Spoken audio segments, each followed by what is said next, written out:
कि आरएसएस ने इस आयोजन में हाथ लगा करके योगी को हिंदू हृदय सम्राट की ऐसी विशालतम छवि में जो है मतलब पहुंचाने की कोशिश की, जिसकी भरपाई भाजपा में कोई नहीं कर सकता। तो आरएसएस के इंसाइडर्स का कहना है कि इस कुंभ को आरएसएस ने शक्ति प्रदर्शन का केंद्र के खिलाफ एक हथियार बना लिया है। आप पिछले 6 महीना साल भर से देख रहे होंगे, या जब से उत्तर प्रदेश के विधानसभा के चुनाव के पहले से, कि आरएसएस बनाम मोदी शाह चल रहा है। और कौन बड़ा है, वर्चस्व की लड़ाई चल रही है। मोदी शाह योगी को हटाना चाहते थे, आरएसएस ने हटने नहीं दिया। इस समय जो बाबा लोग हैं वो सत्ता के चरणों में बैठे हैं, सत्ता उनके चरणों में नहीं बैठी।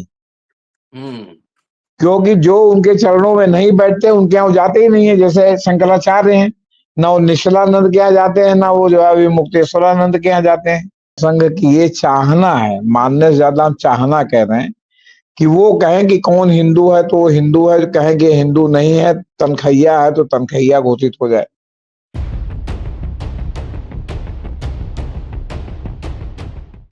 धर्म सत्ता और राज सत्ता का रिश्ता बहुत पुराना है। बीच बीच में संघर्ष भी हुए राज सत्ता और धर्म सत्ता के बीच में। सम्राट अशोक ने जब धर्म के सिद्धांत का प्रतिपादन किया था, तो एक विशेष तरह का उत्तरा ऑफिसर अधिकारी जो है उन्होंने नियुक्त किया था, धम्म महामात्रा कहते हैं, और वो इंस्पिरेशन बुद्धिज्म से आया था। मौर्य साम्राज्य के अंतिम वारिस बृहद्रथ की पुष्यमित्र शुंग, उनके कमांडर ने हत्या कर दी जब वो परेड ले रहे थे। उसके बाद मनुस्मृति का दौर आता है। मध्यकाल यूरोप में धर्म सत्ता हावी रहा, टकराव हुआ, और फाइनली राज सत्ता की जीत हुई और पोप को वेटिकन सिटी में रखने के लिए मजबूर होना पड़ा कि अब धर्म सत्ता नहीं चलेगा, डेमोक्रेसी राज सत्ता चलेगी। भारत आजाद हुआ 26 जनवरी 50 को, एक सेकुलर नेशन बना। लेकिन कुछ दिनों से राज सत्ता पर धर्म सत्ता लगता है हावी है। धर्म संसद हो रहे हैं, बाबाओं के दरबार में बड़े बड़े लोग जा रहे हैं, सिने जगत के लोग जा रहे हैं, राजनीति के लोग जा रहे हैं, और पूरे सोशल मीडिया पे बाबा लोग एक्टिव रहते हैं। धर्म संसद भी चल रहा है। इधर महाकुंभ हुआ 144 साल के बाद, और उसको खूब प्रचार प्रसार मार्केटिंग भी हुई, और करोड़ों लोग स्नान करने गए। कितने लोग मर गए ये नहीं बताया गया, वो आंकड़ा नहीं बताया गया, लेकिन कितने लोग स्नान किए ये आंकड़ा बताया गया, करोड़ों में। फिर शिवरात्रि हुई। अब देखिए, दिल्ली और लखनऊ में दोनों जगह एक ही पार्टी की सरकार है, लेकिन व्यक्तिगत महत्वाकांक्षाओं के लिए दिल्ली और लखनऊ में टकराव की सुगबुगाहट सुनाई देती रहती है। क्या इन धार्मिक आयोजनों के जरिए अपना अपना पावर प्रदर्शित करने की तैयारी चल रही, और दोनों के बीच में, लखनऊ और दिल्ली के बीच में जो सूत्र है वो है आरएसएस, बाबाओं का संसद, और ये तमाम क्या चल रहा है आखिर ये आयोजनों के माध्यम से, इसी को समझने की कोशिश। दोस्तों, रतनलाल बोल रहा हूँ और आप देख रहे हैं अम्बेडकरनामा। जेपी सिंह साहब इलाहाबाद में रहते हैं, और क्या क्या वहाँ घटनाक्रम होता है ये सब जानते भी हैं। तो चलते हैं उन्हीं के पास, एक लंबे अंतराल के बाद उनसे बात हो रही है, जरा समझने की कोशिश करते हैं कि क्या टकराहट है, क्या चल रहा है सत्ता के गलियारों में। जी सर, स्वागत सर। देखिए सर, आपने अपने परिचय में कई मुद्दों को उठा दिया है जो अपने आप में एक एक मुद्दे बहस के काबिल है। जैसे आपने कहा कि पहले धर्म सत्ता थी, फिर राज सत्ता के अधीन धर्म सत्ता हो गई, और फिर धर्म सत्ता उभार पर। तो ये एक बहुत बड़ा मुद्दा है जी। और यहाँ धर्म सत्ता चरणों में बैठकर उभार पर। अच्छा। एक विचार विशेष लोगों के चरणों में बैठ करके जो है वो क्या कहते हैं, धर्म सत्ता की आड़ में लोगों को जो है वो क्या कहते हैं, भेड़ बना करके जो है वो चलाने की जो है मतलब प्रक्रिया चलाने की कोशिश हो रही। जैसे इसको कोई खरीदार नहीं मिला कि राहुल गांधी ने स्नान नहीं किया, प्रियंका गांधी ने स्नान नहीं किया। पिछली बार 2019 में उन्होंने स्नान किया था, लेकिन फिर दूसरी तरफ से भाई लोगों ने दाग दिया कि नीतीश कुमार ने स्नान नहीं किया, मोहन भागवत ने स्नान नहीं किया।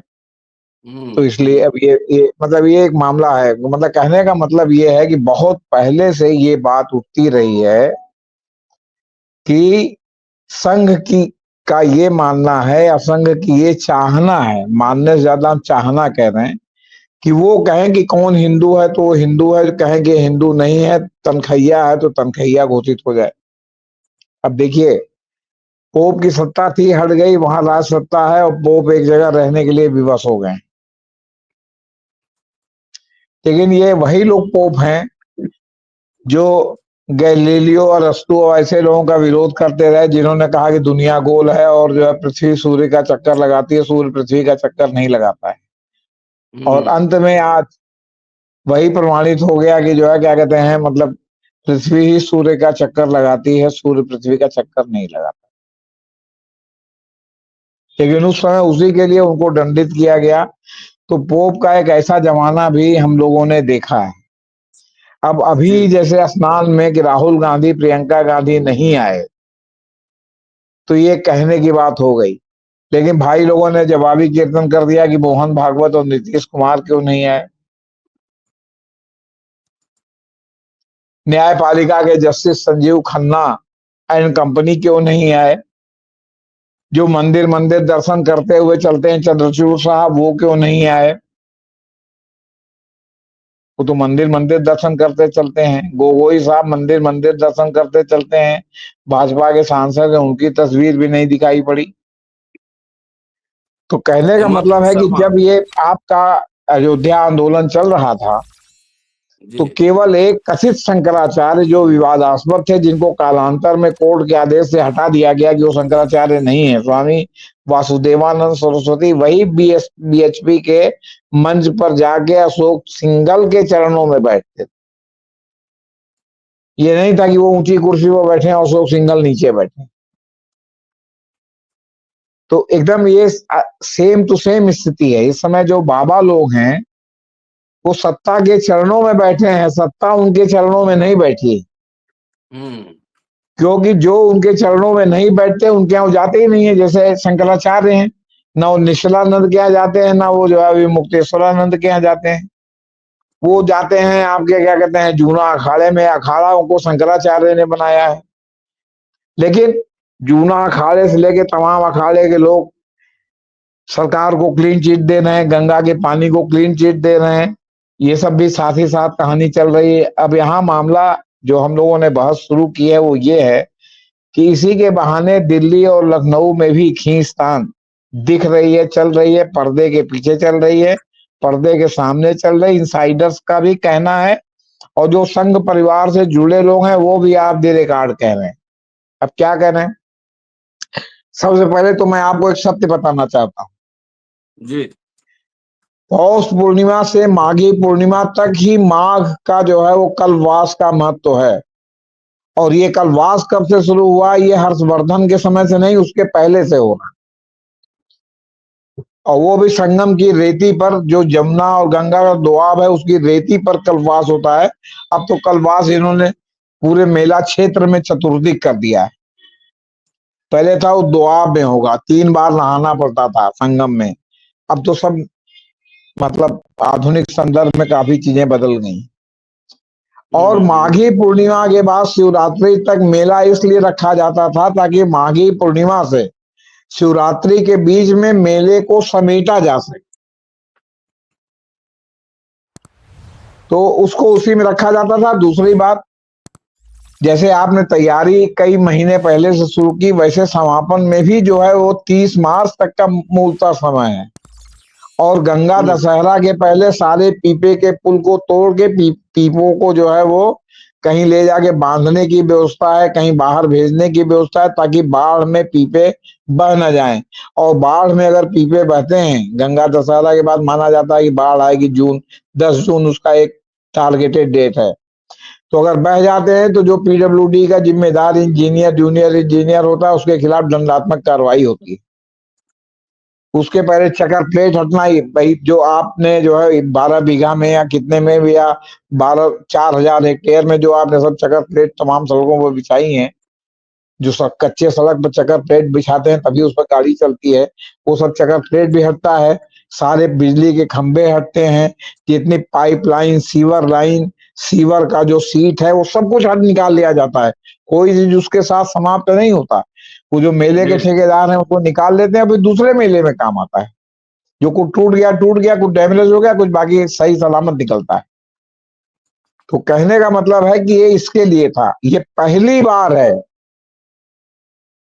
कि कुंभ का एक्सटेंशन हो गया। आप समझिए कि करीब 12-15 दिन, 12 फरवरी से आप समझिए कि 28 फरवरी, 15-16 दिन का एक्सटेंशन हो गया। 12 फरवरी को माघी पूर्णिमा समाप्त हो गई, 13-14 तक जितने कल्पवासी थे सब चले गए, लेकिन ये एक्सटेंशन हुआ, और एक्सटेंशन में भी जितने बड़े बड़े बाबा थे सब चले गए, शंकराचार्य चले गए। ज्यादातर वो लोग बाबा के नाम पर बचे जिनकी कहीं न कहीं संघ परिवार से लीनियंसी है। अब दूसरी बात, हमेशा जो है अमावस्या मुख्य पर्व है, जिस दिन कहा जाता है कि कुंभ, इसी दिन, इसी अमावस्या के ही मुहूर्त में कुंभ लगता है। वो अमावस्या थी 28 फरवरी को। 3 तारीख को आपके बसंत पंचमी थी। हमेशा अमावस्या से भीड़ उतार को शुरू होती थी, बसंत पंचमी के बाद खाली होने लगता था मेला, और माघी पूर्णिमा तो बिल्कुल लोकल स्नान हो जाता था। इस बार माघी पूर्णिमा को कौन कहे, जितने वीकेंड थे सब पर भयानक भीड़ आई, गाड़ियां आई, बसेस आई, ट्रेन आई, लेकिन इस बार जो है केरल से बस आई यात्रियों को लाद लाद के। केरल आपको अच्छी तरह से मालूम है कि वहां अभी शिशु अवस्था में या शैशवा अवस्था में बीजेपी और संघ परिवार है, और वहां से लोगों को ला ला के यहाँ जो है वो सारा जो है अमावस्या के बाद, मतलब 12 से 27 के बीच में ये कर्मकांड हुआ। नतीजा है कि 12 से 25-26 तक भीड़ में कोई कमी नहीं आई, 27 तक। 28 से भीड़ जो है कम हुई, 29 से तो बिल्कुल खत्म हो गई। 29 मतलब 1 मार्च से। तो इसमें जो आरएसएस के इंसाइडर्स का कहना है कि इस कुंभ को आरएसएस ने शक्ति प्रदर्शन का केंद्र के खिलाफ एक हथियार बना लिया है। आप पिछले 6 महीना, साल भर से देख रहे होंगे, या जब तक उत्तर प्रदेश के विधानसभा के चुनाव के पहले से, कि आरएसएस बनाम मोदी शाह चल रहा है, और कौन बड़ा है, वर्चस्व की लड़ाई चल रही है। मोदी शाह योगी को हटाना चाहते थे, आरएसएस ने हटने नहीं दिया। और तो और, जो मोदी के बहुत नजदीकी आरएसएस में होशबोले साहब माने जाते हैं, जो नंबर 2 हैं, उनको लखनऊ में लाके बैठा दिया कि आप निगाह रखिए कि योगी को कोई डिस्टेबलाइज तो नहीं कर रहा। योगी की फिर सरकार आ गई। अब ये जो आयोजन था, ये योगी इसको, कि इतने भीड़ आई, रोज स्वागत है कि आज 1.5 करोड़ नहाए तो आज 1.25 करोड़ नहाए, मतलब 12 तारीख के बाद की स्थिति है। 12 तक तो मान ली कुंभ ही था। तो कौन लोग आए थे? कार सेवक जिस तरह पूरे देश से लाए गए थे, उस तरह पूरे देश से समझ लिया कि संघ परिवार ने प्रायोजित किया था लोगों का यहाँ आना। आप समझिए, वरना जो लोग अमावस्या नहाना चाहते थे, जो लोग कुंभ नहाना चाहते थे, बस अमावस्या उनकी अंतिम तिथि थी, उसके बाद कोई कुंभ नहीं था। और अभी मुक्तेश्वरानंद ने तो बिल्कुल साफ साफ टीवी पर भी और ऐसे भी कहा कि ये सरकारी आयोजन है, ये अब कुंभ नहीं है। कुंभ का टोटल आयोजन माघी पौष पूर्णिमा से माघी पूर्णिमा तक था। अब एक प्रकार से योगी की तरफ से आरएसएस ने मोदी और शाह को सह दिए। अभी ये नहीं पता चला कि मात किसकी होगी, लेकिन लगातार ये खबरें छन छन के आ रही हैं कि इस बार जो है योगी से जो है शाह और जो है मोदी की टीम आर पार की लड़ाई करेगी। अब इसमें भी एक ट्विस्ट देखिए, जहां रोज हो रहा है कि 1 करोड़ 1.5 करोड़ नहाए और बड़ा स्वच्छ पानी है, योगी जी तो दर्जनों बार आके नहाए, नहवाए लोगों को। मोदी जी भी आए, शाह साहब भी आए, आपके नड्डा साहब भी आए, आपके गडकरी साहब भी आए, राजनाथ सिंह जी भी आए, सब तमाम लोग आए। तमाम अब की बार जो है आपके सिनेमा की फौज आ गई यहाँ नहाने के लिए। और सब वीआईपी इंतजाम था उनके लिए, वीआईपी घाट था, नहाना था उनके लिए, फोटोग्राफी का सब इंतजाम था। एक एक आदमी की फोटो जो है फेसबुक लहरा रही है जो जो आए थे। इसके पहले भी तो कुंभ लगा था, वो तो कभी नहीं आए थे। लेकिन अब मामला आरएसएस की डिजाइन का है, और मामला ये है कि कोई ये ना कहे कि ये नहीं गए इसलिए ये जो है क्या कहते हैं सनातनी नहीं है। तो बहुत से लोग तो इसलिए भी आए ताकि उनको कोई कहने ना पाए कि वो सनातनी नहीं है, और बहुत लोग प्रायोजित ढंग से आए। अब क्या है, इस बीच में नवंबर में ही एनजीटी की एक रिपोर्ट आई कि गोमुख से लेके गंगा सागर तक गंगा का पानी न नहाने लायक है, न आचमन करने लायक। ये 9 नवंबर की रिपोर्ट है सर, 9 नवंबर 2024 की। जी जी जी। इसके बाद सुनवाई हुई और उन्होंने यूपी सरकार को नोटिस भेजा और कहा कि सारे घाटों पर आप एक वो लगवाइए, बैनर लगवाइए, जिसमें लिखा हो कि इस घाट के पानी में क्या क्या जो है उसकी पोजीशन है प्रदूषण की, और ये नहाने लायक है कि नहीं, ये आचमन करने लायक है कि नहीं। लेकिन योगी सरकार ने इसका अनुपालन नहीं किया, किसी भी घाट पर ये लिख के टंगा नहीं था। नंबर 2, एनजीटी ने फिर एक रिपोर्ट 18-20 फरवरी को जारी कर दी कि इस दिन ये लिया गया और सब जगह जो है ना नहाने लायक था, ना पीने लायक था। और योगी जी विधानसभा में कह रहे हैं कि एनजीटी की रिपोर्ट गलत है। वो उन्होंने नहीं, उन्होंने कहा कि जो जिन लोगों को जागी रही भावना जैसी प्रभु मूरत देखी थी, जिनको जो है गिद्धों को लाश दिखाई पड़ी, सुअरों को गंदगी दिखाई पड़ी। अब उन्होंने गिद्ध किसको कहा? गिद्ध एनजीटी को कहा कि विपक्ष को कहा कि एनजीटी विपक्ष दोनों को कहा कि आप प्रकरांतर से केंद्र की एजेंसी है, एनजीटी एक अर्ध न्यायिक संगठन है। केंद्र को कहा गंदगी। भगदड़ में भी जो है योगी जी अभी सन्नाटा खींचे बैठे थे, तब तक प्रधानमंत्री ने जो है संवेदना व्यक्त कर दी। तो योगी जी को स्वीकार करना पड़ा कि 30 मरे, बाद में कहा आप 29 मरे, 37 मरे, 7 लोग दूसरी जगह मरे दूसरे भगदड़ में। तीसरे भगदड़ का तो अभी नाम भी नहीं लिया। लाशों पर संख्या 57, 60, 67 लिखी थी, और ये जो है उसी पर अभी सरकार अटकी हुई है।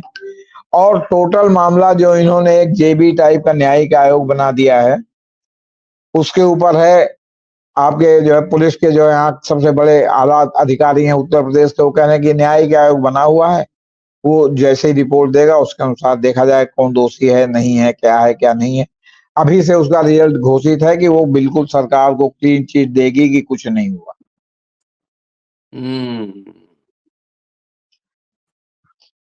पत्रकारिता में भी कुछ लोगों को दिखाई पड़ा कि गड़बड़ी है। तमाम लोग जो है राग दरबारी में लगे हुए थे, इसलिए भाई उनके मालिकान राग दरबारी में लगे हुए थे, वहां से आदेश है कि नहीं तो फायर कर दिए जाएंगे।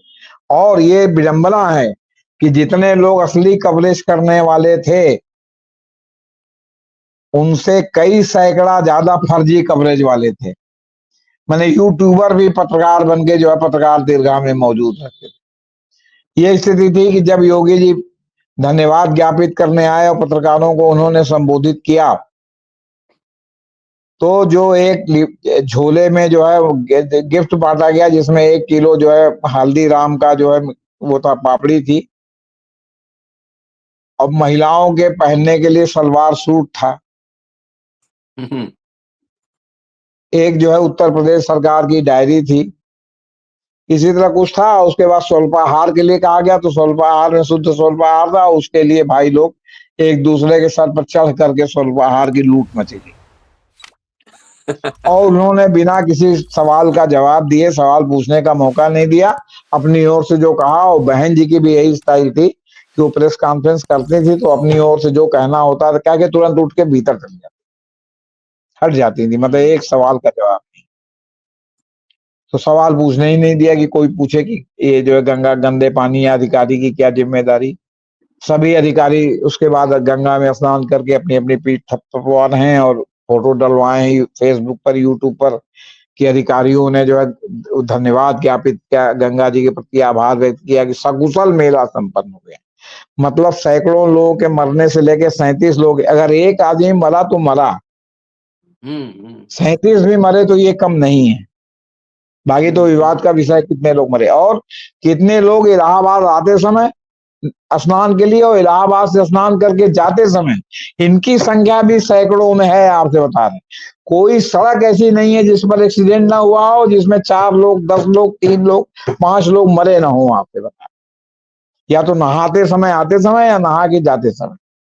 तो अब ये गेंद फिर जो है दिल्ली और लखनऊ वहां के पाले में कि भाई एनजीटी को कहा जा रहा है कि उनका संगठन है और योगी जी ने विधानसभा में सुअर से लेके गिद्ध तक की जो है उपाधि दे दी है। और अगर मोदी जी उस दिन संवेदना न व्यक्त करते, राष्ट्रपति उसके बाद संवेदना न व्यक्त करती, तो हो सकता है कि योगी जी जो है पूरी तरह घूट जाते कि इस तरह की कोई दुर्घटना ही हुई है। अभी उसी के लिए कमीशन बनता कि दुर्घटना हुई कि नहीं होता रहे मामूली थोड़ा बहुत इधर उधर दौड़े लोग बात खत्म हो गई। लेकिन वो तो रात में जो लोग वहां यूट्यूबर भी थे उन्होंने अपने दायित्व का निर्वहन किया और भास्कर ने विशेष रूप से किया। भास्कर का संवाददाता था, उन्होंने विशेष रूप से सब जो है वो आपके गाड़ियों के आते जाते ये सब स्वरूप रानी को जो है पत्रकारों के पहुंचने के पहले पुलिस ने घेर लिया था, पत्रकारों को मार्चुरी में जल्दी जाने नहीं दिया। ये सब कहानी है। तो बहरहाल अब इसमें सह और मात का खेल फिर से एक बार लखनऊ और दिल्ली में है। क्यों? क्योंकि आरएसएस ने इस आयोजन में हाथ लगा करके योगी को हिंदू हृदय सम्राट की ऐसी विशालतम छवि में जो है मतलब पहुंचाने की कोशिश की जिसकी भरपाई भाजपा में कोई नहीं कर सकता या जिसका मुकाबला कोई नहीं कर सकता। लेकिन वो तो भगदड़ हो गई, आगजनी की घटनाएं हो गई, अधिकारियों की अक्षमता थी, इतने लोगों को उन्होंने पैदल चला दिया, पूरा इलाहाबाद चारों ओर से जाम हो गया। तो ये जो सब अक्षमता थी वो जो है वो सफलता के ऊपर थोड़ी भारी पड़ गई और उसमें जो है केंद्र से मोदी जी ने और राष्ट्रपति ने संवेदना व्यक्त करके हाथ लगा दिया। रही सही कसर एनजीटी ने जो केंद्र सरकार की न्यायिक एजेंसी है एक प्रकार से कह सकते हैं, ट्रिब्यूनल, वो एक क्वासी जुडिशियल टाइप की चीज है, न पूरी तरह जुडिशियल है न पूरी तरह जो है व्यवस्थापिका का हिस्सा है या व्यवस्था का हिस्सा है या कार्यपालिका का हिस्सा है, उसने पलीता लगा दिया। लेकिन कहीं ना कहीं सह और मात तो है ही है। अब इसका रिजल्ट अंत में क्या होगा ये तो जो है आने वाले समय में पता चलेगा। जी, आरएसएस अब खुल के योगी की तरफ है। योगी की तरफ तो वैसे वो पिछले विधानसभा चुनाव से ही है। और नहीं आपने तो कहा योगी जी कि को तो उसी समय राजसत्ता यही। हाँ, हाँ तो अब ने राज राज सत्ता। जी जी, बोलिए। राजसत्ता के चरणों में लमलेट है धर्म सत्ता। ये तो मोदी जी ने साबित कर दिया था राम जन्मभूमि राम मंदिर के उद्घाटन के समय बड़े तो वाले बसिया में बैठे थे। मोदी जी ने तब साबित किया था, योगी जी ने अब साबित किया है। क्योंकि ये धर्म इन लोगों के अलावा बाकी कहीं योगी जी जमीन पे नहीं बैठे, आपके क्या कहते हैं शंकराचार्य के अलावा बाकी सब जगह बराबर से। जी और जी जो जी आपके सबसे बड़े जो आपके अखाड़ा हैं, जूना अखाड़े के जो आचार्य महामंडलेश्वर हैं, जी अवधेशानंद गिरी, वो जब योगी जी का नाम लेते हैं तो जो उनकी महानता का जिक्र करते हैं साथ में ये भी कहते हैं गोरक्ष पीठाधीश्वर उत्तर प्रदेश के यशस्वी मुख्यमंत्री। अब पीठाधीश्वर भी मुख्यमंत्री बनने लगे, हो सकता है जूना अखाड़े के भी पीठाधीश्वर के मन में हो कि वो प्रधानमंत्री बन जाए। क्या बात जी, है। लेकिन चलिए सर कहने शुक्रिया। का मतलब है कि एक विचारधारा विशेष के लोगों के को या तो के तो बगल में उनको बैठना पड़ रहा है या उनके चरणों में बैठना पड़ रहा है। वो जी याचक हैं, क्यों? क्योंकि पैसा दे रहे हैं, उनके प्रभाव को बढ़ा रहे हैं, उनके कहने से ट्रांसफर पोस्टिंग कर रहे हैं। आप क्या समझते हैं इस पूरे मेले में जो आपके जितने बड़े बड़े महामंडलेश्वर आए और जो सरकार के भोंपू बजा रहे हैं, उनके कहने से नहीं नहीं तो उत्तर प्रदेश में कम से कम 1000 ट्रांसफर हुए होंगे जगह जगह। और जो 1000 ट्रांसफर हुए तो जिस तरह आजकल सिनेमा में दिखाते हैं कि जाके बाबा लोगों को किस तरह लोग जो है वो क्या कहते हैं प्रसाद जो है क्या कहते हैं भेंट करते हैं, उसके एवज में जो है उनका ट्रांसफर पोस्टिंग होता है। तो इसमें कोई अतिशयोक्ति नहीं है। आखिर चलिए हर्षवर्धन देखते हैं आता क्या। था सब दान करके, नहीं नहीं, हर्षवर्धन आता था सब दान करके जाता था। ये तो वेन्सांग ने भी लिखा है ना या फाहियान ने। ये तो कह रहे हैं कि हमने जो है वो 3 लाख करोड़ कमाया। तो अगर राज सत्ता जो है इस तरह के धार्मिक आयोजन में कमा रही है तो फिर वो हर्षवर्धन के बराबर कहाँ है? वो तो हर्षवर्धन से बहुत आगे निकल गई। उसने तो बिल्कुल धार्मिक आयोजन को जो है मेले के आयोजन में या जो है व्यावसायिक आयोजन में बदल दिया। जी। चलिए सर, बहुत-बहुत शुक्रिया और देखते हैं श और मात के खेल में आखिर जीत किसकी होती है। देखते रहिए अम्बेडकर नामा। शुक्रिया सर, थैंक यू। जी, नमस्कार।